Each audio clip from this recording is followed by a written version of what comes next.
Welcome back again to Brayla's channel. Nagbabalik po tayong muli para sa pahabol na payout schedule ngayong buwan ng August. At ngayon nga ay may naglabas na sa NCR hindi lang isa, kundi magkasunod na payout sa kanilang mga seniors. At maging ang iba pang mga lugar. Kung saan at kailan ang mga ito ay yan po ang ating ibabahagi ngayon, but before po tayo mag-start sa ating topic, kung bago ka pa lang sa aking channel, please do kindly subscribe, like, and share na din sa ating mga kaibigan, kaanak o kapwa po natin pensioners. At please do share na din sa ating mga social media accounts para mas marami pa ang makaalam. With no further ado, let's begin na po sa ating topic. Just in. To all seniors beneficiaries. Baka may payout ka na. Magkasunod na payout social pension at birthday cash gift payout schedule as per schedule from August 21 hanggang August 29. NCR at iba pang lugar alamin. Narito na po ang mga pahabol na payout schedule ng social pension hindi lamang sa NCR maging sa iba't ibang karatig probinsya.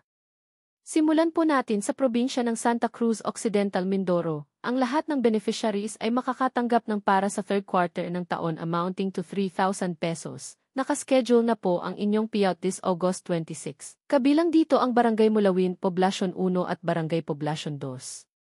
On August 27 naman, nakaschedule ng mag-payout ang Barangay Alakaan, Kortinganan, Kasagi at ang Barangay San Vicente na gaganapin sa bawat barangay covered court.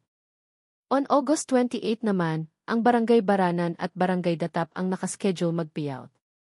At sa panghuli on August 29 naman, nakaschedule ng mag-payout ang Barangay Pinaturilan at Barangay Lumang Bayan na gaganapin sa bawat barangay covered court.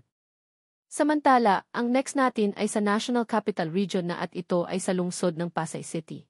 Ang lahat ng seniors beneficiaries ay makakatanggap ng para sa first semester social pension payout amounting to 6,000 pesos at ang birthday cash gift distribution para sa lahat ng June celebrants ng Pasay City. Ito ay magkasunod na payout para sa kanilang mga seniors. Nakaschedule na po ang inyong birthday cash gift distribution this August 18 para sa Barangay 183 at Barangay 201.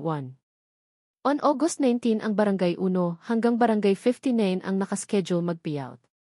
On August 20 naman, ang Barangay 60 hanggang Barangay 119 ang nakaschedule mag-payout. Pagdating sa August 22 naman, ang Barangay 120 hanggang sa Barangay 171 ang nakaschedule ng mag-payout. At ang panghuli on August 26, ang Barangay 172 hanggang Barangay 182, Barangay 184 hanggang sa Barangay 200 ang nakaschedule ng mag-payout. At pagkatapos nga ng birthday cash gift payout, ay kasunod naman nito ang National Social Pension payout amounting to 6,000 pesos. Nakaschedule na ang inyong payout this August 26 para sa Barangay 41 hanggang sa Barangay 45. On August 27 naman, nakaschedule ng mag-payout ang Barangay 46 hanggang sa Barangay 50. On August 28, ang Barangay 51 hanggang Barangay 55 ang nakaschedule mag-payout at sa panghuli, on August 29 naman, nakaschedule ng mag-payout ang Barangay 56 hanggang sa Barangay 60. Gaganapin po ang inyong payout sa inyong OSCA office na mag-start ng 8 to 4 ng hapon. Ang next payout ay sa probinsya ng Apari, Cagayan. Ang lahat ng beneficiaries ay makakatanggap ng para sa third quarter payout amounting to 3,000 pesos. Nakaschedule na po ang inyong payout this August 26 para sa Barangay Maura, Sentro 1, Sentro 9, Padaya at ang Barangay Talungan na gaganapin sa bawat venue at oras na nakapaskil. Pagdating sa hapon, nakaschedule ng mag-payout ang Barangay Sentro 10 hanggang sa Barangay Sentro 15 na gaganapin sa inyong municipal gym na mag-start ng 1 to 2 ng hapon. Kasabay din ang Barangay Dodan at Barangay Gadang mag-payout sa August 26. On August 27, ang Barangay Makanaya, Punta, Sentro 2 hanggang sa Barangay Sentro 8 ang nakaschedule mag-payout. Kasama rin ang Barangay San Antonio at Barangay Toran mag-payout sa umaga. At pagdating ng hapon, nakaschedule ng mag-payout ang Barangay Minanga na gaganapin sa inyong Barangay Hall. On August 28 naman, nakaschedule ng mag-payout ang Barangay Bakiling, Zinarag, Bulala Norte at ang Barangay Bulala Sur na gaganapin sa bawat venue at oras ng payout. At kasama rin ang Barangay Navagan, Linao, Bangag at ang Barangay Binalan ang nakaschedule ding mag-payout sa August 28 na gaganapin sa bawat barangay hall.